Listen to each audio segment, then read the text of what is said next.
Yo, welcome to Infinite Spins.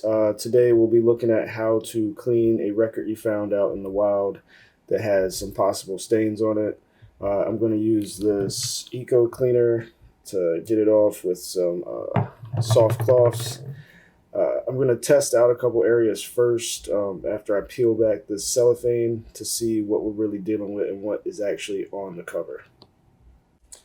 All right, so luckily most of it was on the cellophane, so I'm going to use this eco-friendly cleaner to see what I can get off of the jacket.